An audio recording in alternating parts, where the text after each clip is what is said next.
Bien, la clase de introducción a la ciencia política con la licenciada Miguela Buoto, miércoles 12 de mayo. Vamos a dar introducción al tema del día, origen de la política. Siguen viendo el Power, ¿no es cierto? No, ahora está su imagen, No. profe. Ah. Pero qué raro, a ver. A ver, ahí sí. Ahí sí, ¿no es cierto? Ahora sí. sí. Perfecto. Ahora sí. Bien, este tema ustedes ya lo tienen en el aula. Así que lo vemos rapidito para repasar. Para los que están ingresando ahora y todavía no han observado el aula, no han hecho ningún trabajito, así que vamos con el primero, el origen de la política, por nuestro politólogo italiano Giovanni Sartori. ¿Cómo se da este origen de la política? Una cosa es la política, otra cosa es la ciencia política. Lo que dice Sartori, primero hay que diferenciar la política de la ciencia política. Justamente, el Estado de la sociedad, lo social de lo político. En la Edad Antigua y en la Edad Media, muy importante esto. ¿Se acuerdan que la presencialidad habíamos comenzado con una línea del tiempo? ¿Lo que estuvieron? Sí, profe.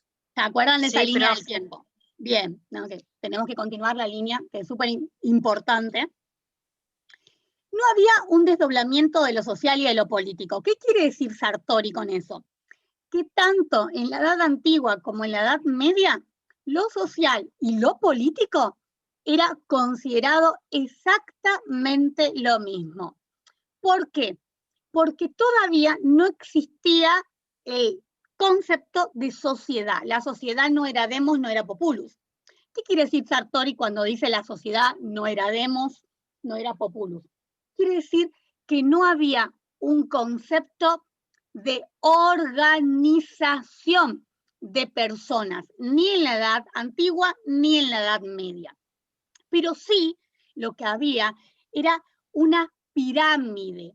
Esa pirámide era una sociedad jurídica que demostraba cuál era la organización social, por decirlo de alguna manera, dice Sartori, porque en realidad no era todavía una organización social, pero cuál era el esquema imperante en ese momento.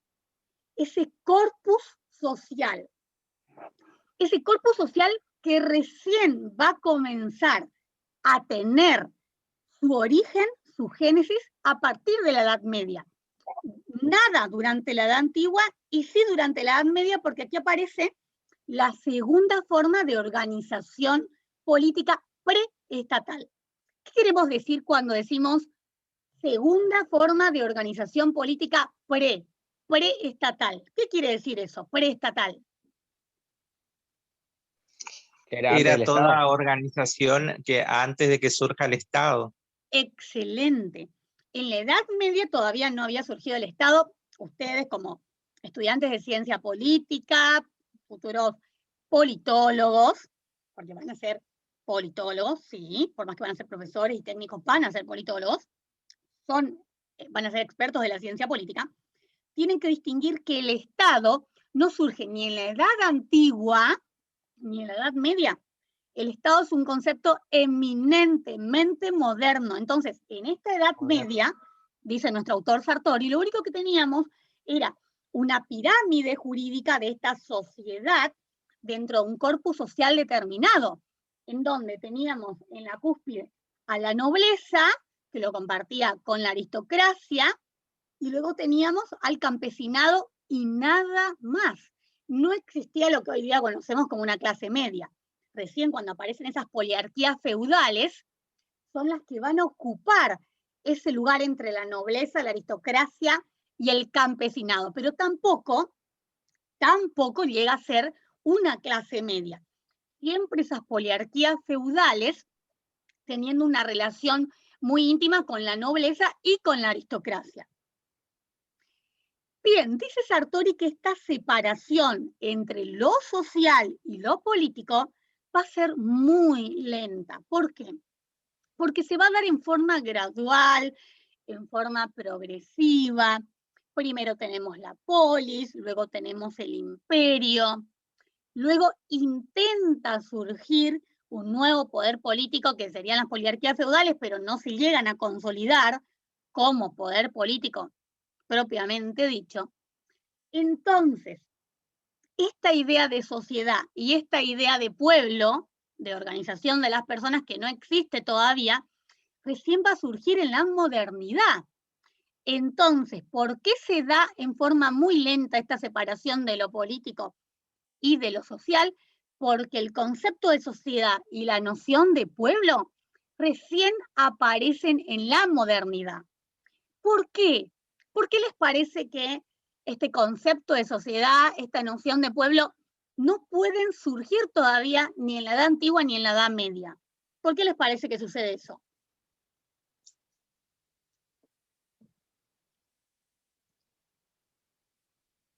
¿Qué pasaba durante la Edad Antigua, durante la Edad Media, y eso no permitía que pueda surgir el concepto de sociedad, la noción de pueblo, de organización de personas? ¿Por qué?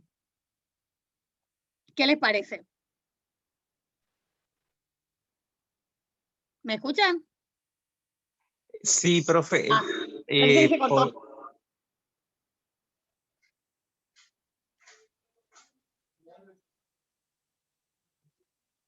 ¿Sí?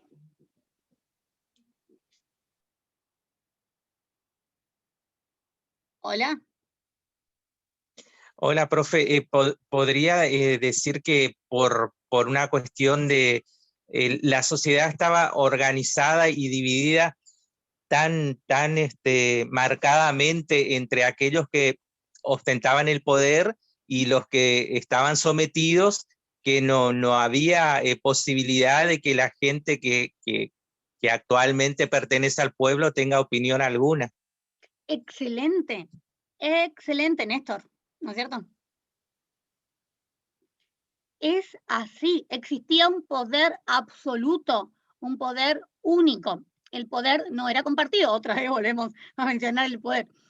Entonces, ese poder tirano era el que justamente no permitía este desdoblamiento de lo político y lo social. Es por eso, dice Sartori, que lo político y lo social es considerado lo mismo durante tanto tiempo, durante toda la Edad Antigua, durante toda la Edad Media. Recién con el surgimiento del Estado va a comenzar a darse este desdoblamiento. Y ahí va a aparecer el aporte de Nicolás Maquiavelo. Nicolás Maquiavelo, ¿no?, considerado como el padre de la ciencia política, ya en la modernidad, que se va a diferenciar de sus antecesores, porque Nicolás Maquiavelo no fue filósofo político como quienes lo han antecedido, quienes fueron sus antecesores: Platón, Aristóteles, San Agustín, Santo Tomás de Aquino, entre los más destacados. Nicolás Maquiavelo fue justamente teórico político. Esa es la gran diferenciación. Igual mañana el lunes en el presencial vamos a seguir con la línea y ahí vamos a ver cuál fue el aporte de Nicolás Maquiavelo. Hobbes.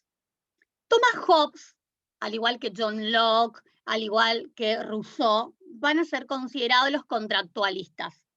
Así, con ese término, contractualistas. ¿Por qué? Porque para ellos el Estado, la idea de Estado, surge a partir de un contrato. Por eso a Hobbes, a Locke y a Rousseau se los denomina contractualistas. Ahora, este contrato es muy importante porque se va a dar entre esta organización de personas que ahora surge, es decir, entre la sociedad y el soberano. Ahora, el soberano ya no es el monarca, el rey. Ahora, ¿quién es el soberano? A partir de que surge el concepto de sociedad. El pueblo. El pueblo. Excelente. A ver si no hay nadie que está esperando entrar. No hay nadie. Excelente. Entonces, aquí... Profe. Sí. Soy Guadalupe González. ¿Puede repetir porque se trabó el internet? Sí, ¿qué cosa? Y se cortó el audio. Lo que estaba diciendo del contrato de Thomas Hobbes. Tanto Hobbes, Locke, Rousseau, que van a ser considerados contractualistas. ¿Por qué? Porque para ellos el Estado va a surgir a partir de un contrato, la idea de Estado a partir de un contrato. En este contrato van a estar esta organización de personas, ¿no? La sociedad, ahora surge la sociedad, y el soberano. Son las dos partes. En un contrato siempre necesitamos dos partes. Ahora sería la sociedad y el soberano. Yo les pregunté, ¿quién es el soberano ahora? Ustedes me contestaron, el pueblo. Les dije, excelente. Ahora el soberano es el pueblo, tal cual. Antes no se animaban a luchar, ¿sí? No se animaban a luchar, a rebelarse contra el poder tirano del soberano, porque sabían qué les esperaba. A partir de ahora, de que surge este concepto de sociedad, de que surge la noción de pueblo, logran enfrentarse al poder tirano. A ver. Bien, John Locke, que también es otro contractualista, se va a destacar justamente por ser uno de los héroes de la Revolución Gloriosa. La gran diferencia que existe entre Hobbes, el anterior, ¿no? Que es un filósofo político y teórico político, John Locke, también filósofo y teórico. Ahora esto, rapidito, no se preocupen que en la otra materia que tienen conmigo, en Historia de las Ideas Políticas, ahí los conocemos bien a estos autores, así que no se preocupen. Este autor, John Locke, está de acuerdo en que el soberano, que era antes el monarca, siga en su puesto, siga en el poder. El monarca puede seguir, debe seguir en su puesto, pero para John Locke tenía que ser controlado el ejercicio del poder por parte de este monarca que antes era el soberano. Y además, para John Locke, el poder tenía que estar determinado por una función. ¿Por qué? Porque antes, recuerden, perdón, di toda la tarde clases, antes recuerden, cuando el monarca era soberano en forma absoluta, no existía la división de poderes. La división de poderes se va a dar con un pensador, con un filósofo político que es Montesquieu. Lo habrán escuchado alguna vez, francés. Él es quien va a hacer referencia con su teoría a la división de poderes. Este autor, que lo conocemos ahora, que es John Locke, que es inglés, él lo que hace es otorgar la función a cada uno de esos poderes. Entonces, dice John Locke, está bien, el monarca puede seguir en su lugar, pero ya no es el soberano y tiene que ser controlado porque ahora los poderes deben estar divididos cada uno en su determinada función. Entonces, sí a la monarquía, dice John Locke, pero no a la monarquía absoluta. Y sin embargo, el autor anterior, Hobbes, para él sí, para él tenía que continuar este monarca absolutista. Luego, cuando estudiemos bien en la otra materia, van a ver por qué Hobbes hace referencia a que tiene que continuar y hay que apoyar a este monarca absolutista. Para John Locke no, porque además este autor, John Locke, inglés, es quien nos va a otorgar el concepto de sociedad y la noción de pueblo.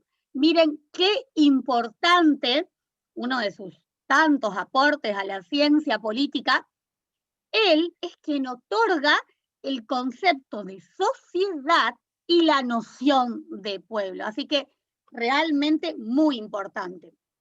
Ahora, ¿cuál es la atribución fundamental que tiene esta doctrina contractualista? ¿Por qué dijimos que se los llamaba contractualistas? Porque decían que tenía que haber un contrato entre el Estado y el pueblo. A ver. Un contrato entre el soberano y el pueblo. ¿Quién era el soberano ahora? El pueblo, entre el soberano y la sociedad, digamos. ¿Pero sería lo mismo? ¿Quiénes son las dos partes ahora en este contrato, según los contractualistas? La sociedad y el soberano. No. La sociedad y el Estado, pero el Estado está representado por unas personas que son elegidas por el pueblo. Por eso se dice que el poder tiene el pueblo, porque es el pueblo quien pone a ese representante al frente del Estado, digamos. Excelente tu aporte, Néstor, para diferenciar esto y decirte que exactamente no. No es así. Ah, no. Bien, justamente en esta materia vamos a aprender. Una cosa es el Estado, otra cosa es el gobierno, otra cosa es la nación. ¿Vieron? Son todos términos distintos en realidad. A ver, contractualista, sí, ¿quién quiere opinar? Guadalupe. Sería que John Locke dice que el Estado comienza a partir de un contrato. El Estado, exactamente así es, va a surgir a partir de la idea de un contrato. ¿Y quiénes son las dos partes en este contrato entonces? Porque antes no había contrato. Antes era todo en forma impuesto por el poder tirano. ¿Quiénes son las dos partes en el contrato ahora? Profe, ¿Sí? yo por ejemplo, tomando nota, puse que el Estado surja a partir de un contrato que se da entre la sociedad y el soberano. Sí, evidentemente todos apuntaron mal. Ah, pero el ¿y cómo soberano sería es el entonces? pueblo. Claro, porque si decimos que el Y contrato... sociedad y pueblo es lo mismo. Por eso. Ahora, Entonces no puede haber un contrato. claro, no puede haber un contrato entre la sociedad y el pueblo. No. Sí, porque es lo mismo. Sí. Quizás se marearon cuando yo les explicaba que antes el soberano era el monarca. Antes, el soberano era el monarca. Era un monarca absolutista, recuerden, con poder tirano durante la Edad Antigua, durante la Edad Media. Ahora, dice John Locke, el monarca tiene que seguir en su puesto. Él apoya la monarquía. Lo que no apoya es a ese monarca que estaba antes, el monarca absolutista. Entonces, hoy vemos en Gran Bretaña y la serie de Crown, o si llegaron a ver, describe un poquito todo eso, ¿no? Acerca de, la monarquía puede llegar a tomar ciertas decisiones, pero el resto tiene que consultar con el primer ministro y con todo. excelente, yo soy fanática de Crown. Yo vi toda la serie. Igual. Excelente. Igualmente, les hago una aclaración así rápido para que no se me desconcentren. La reina Isabel II es la reina que más poder tiene actualmente, poder político, a diferencia de los otros reyes que gobiernan otras monarquías que son poderes simbólicos o apolíticos. Ahí en la serie, sí, una crítica que hago a los que miraron, todos los que miraron la serie van a entender, una crítica que hago como politóloga es que quisieron minimizar el poder que tiene la reina. Ahí hay varias escenas en donde quieren demostrar que ella tuvo que flaquear o que tuvo un poder menor frente a los primeros ministros, y eso es mentira. Eso es mentira. Ella siempre tuvo la última palabra, siempre, la reina, hasta hoy día la reina Isabel II, porque inclusive es una monarquía en donde hasta hoy día el primer ministro al asumir tiene que tener, si bien el apoyo del gabinete y del parlamento, tiene que tener la nuencia, se dice, de la reina. Así que esa crítica le hago a la serie, pero obviamente que quien escribió la serie y quien la produce no es politólogo, ¿no es cierto? Me parece que quisieron reflejar más lo emocional de la reina. Es mentira eso, ¿sí? Sí, pero igual, Profe, se ve con las entrevistas, digamos, con las visitas de cada primer ministro, siempre visitándole a la monarca, siempre, todas. Y esa reverencia o ese, digamos, de alguna manera siempre, sí. ¿Vieron? Yo creo que ahí, sí. Y otra cosa, el tema de los intereses también ahí, que después seguramente hablaremos más adelante. Y el tema de los intereses, tal cual. Sí, hay una escena que se me viene bien, la de la Guerra de las Malvinas. Tal cual. Sí, ahí, sí.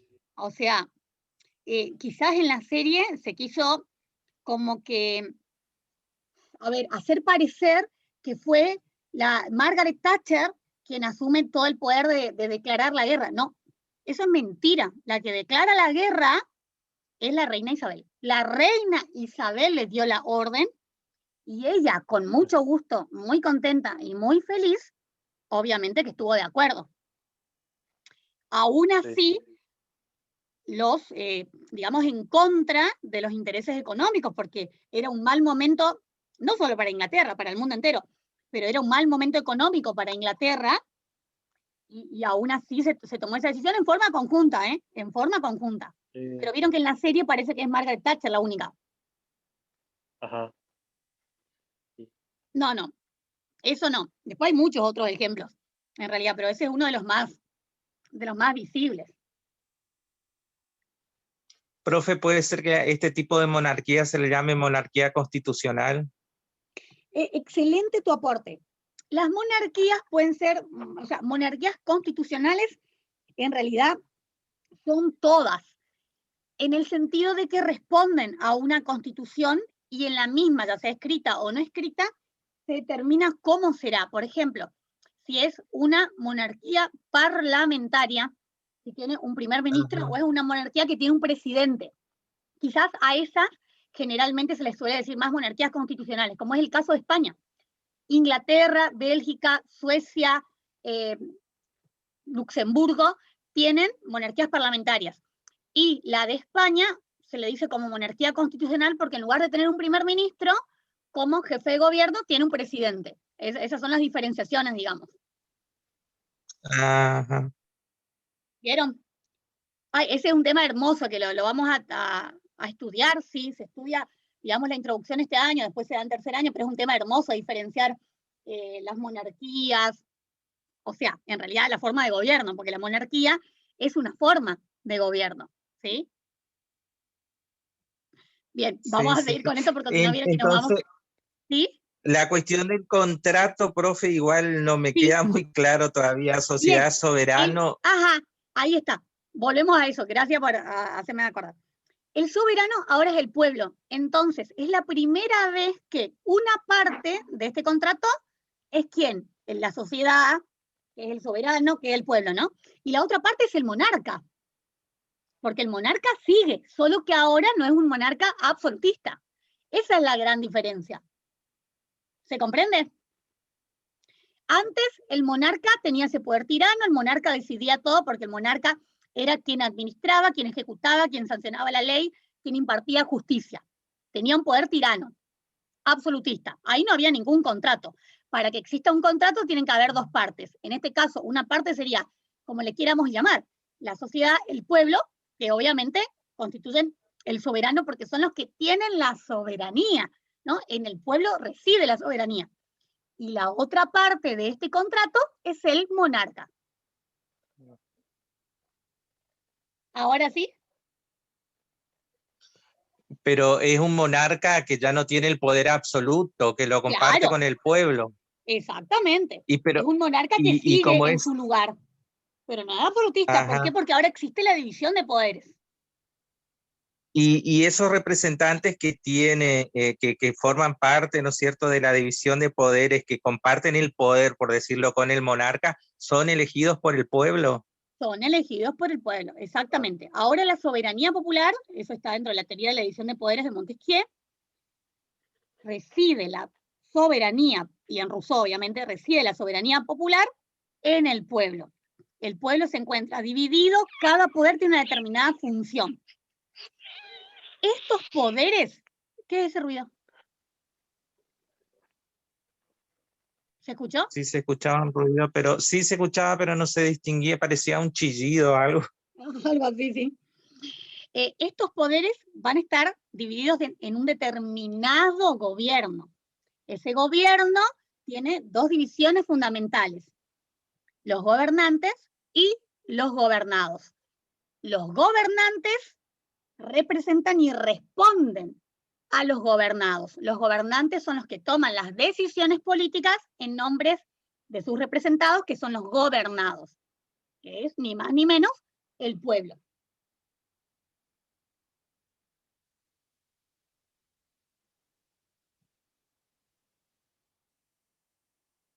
Ahí está. ¿Sí? ¿Alguien preguntó algo? No, profe, nadie preguntó.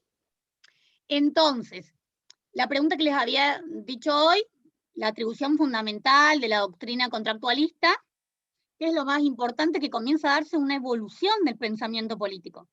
Antes de esto, era un pensamiento político que no evolucionaba, con un poder tirano en la Edad Antigua, en la Edad Media. Ahora tenemos un nuevo soberano que es el pueblo. Entonces, el contratante sí o sí es la sociedad. No hay otro contratante que no sea la sociedad. ¿Por qué? Porque a partir de la teoría de la división de poderes de Montesquieu, la diferenciación de las funciones de los poderes de John Locke, la soberanía popular, que lo va a determinar con su teoría en el contrato social Rousseau, lo vamos a ver en la otra materia, no se preocupen. A partir de esos aportes de Montesquieu, de Locke y de Rousseau, va a surgir este concepto muy importante para la ciencia política, que es la legitimidad. Cuando el poder es legítimo, no se puede cuestionar, decía Rousseau. Un concepto muy importante que surge de Rousseau. Si el poder es legítimo, el poder no se puede cuestionar. Hoy por hoy, sí, ya analizando ese concepto de legitimidad, lo relacionamos con el de legalidad. Y no podemos interpretarlo de la misma manera hoy, en el siglo XXI. Pero en ese momento, cuando hacen su aporte Montesquieu, Locke, Rousseau, entendíamos que querían hablar, hacer referencia a esta legitimidad como si fuera un poder originario. Hoy día sabemos que no es así. ¿Por qué? Porque hoy día tenemos que acompañar a la legitimidad con la legalidad. Pero sí, a partir de que la sociedad pasa a ser la nueva contratante en este contrato, va a surgir este concepto de legitimidad. ¿Cuándo les parece que algo es legítimo?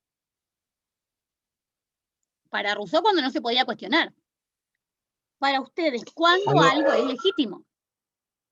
Y algo adquiere estatus de legitimidad cuando la mayoría lo aprueba, digamos, Cuando es avalado por el resto. Me encantó. por la mayoría. Bien, me encantó, me encantó. Hoy por hoy, la mayoría de los politólogos relacionan a la legitimidad con el consenso social. Si hay consenso social, es legítimo. Hoy día sí.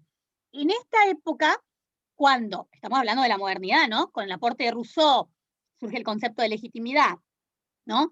Ese poder que ya no puede ser cuestionable, no era así.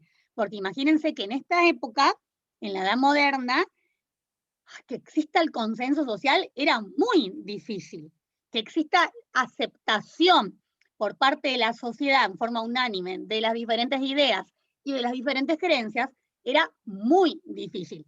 Porque tenía que ver con las estructuras mentales, que no eran estructuras mentales avanzadas, sino que eran estructuras mentales rudimentarias. Pero sí, se logra, dice Sartori, se logra algo fundamental, que es poder diferenciar lo político de lo social. Ahora, lo político va a ser considerado como el Estado y lo social va a ser considerado como la sociedad. Eso sí es un gran avance que se da en la modernidad. Poder diferenciar estos dos conceptos que durante toda la Edad Antigua, durante toda la Edad Media, significaban lo mismo. En la Edad Moderna, lo político es el Estado, lo social es la sociedad. ¿Eso se pudo comprender? Sí, profe, sí. Bien, para cerrar, porque quedan 2 minutos. ¿Por qué dice Sartori que es muy lenta la separación, muy lento el desdoblamiento de lo político y lo social? ¿Por qué lo político y lo social era considerado lo mismo?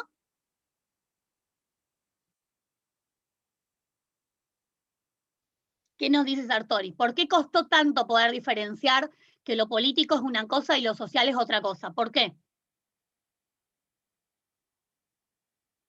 Porque es difícil despegarse del poder. No. Según lo que dice Sartori, ¿por qué se tardó tanto en poder desdoblar lo político de lo social? Porque durante todo el antiguo, durante toda la media era lo mismo, era considerado lo mismo. Y porque las cuestiones sociales eran las que daban pie a cuestiones políticas, como por ejemplo, no sé, a ver, en la edad antigua, el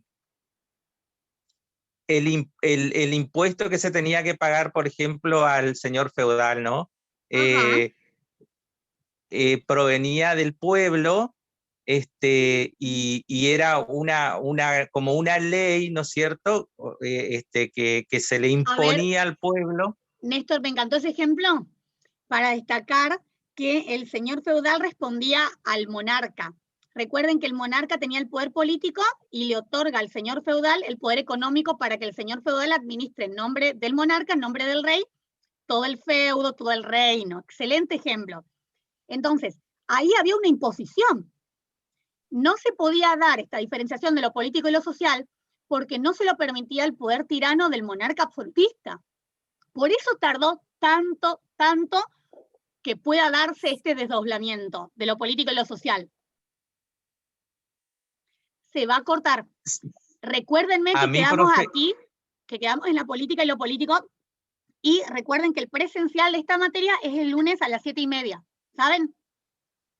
¿Sabe que acabo de comprender la diferencia entre soberano y monarca? Porque para mí era lo mismo, y ahí estaba mi confusión.